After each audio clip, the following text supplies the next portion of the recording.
सरस्वती सम्मान कौन जीते छे? हरिवंश राय बच्चन।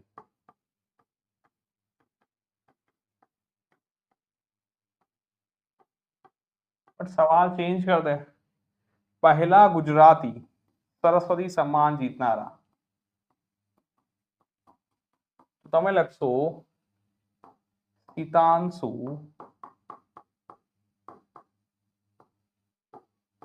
यशचंद्र साहेब, राइट। सेना माटे? एमना काव्य संग्रह वखार माटे, जो याद आवे तो। ठीक है ना? तो एक पॉइंट आ जरूर ध्यान में रखજો। तो इनाम में 15 लाख અને સરસ્વતી માતાની પ્રતિમા આપવાની વાત છે। તો આ સરસ્વતી સન્માન હતો જ્યારે તમે કનેક્ટ કરો છો। ચલો ઠીક છે, બોલજો ફટાફટ ભાઈ, આટલું લખી લીધું તો આગળ વધીએ।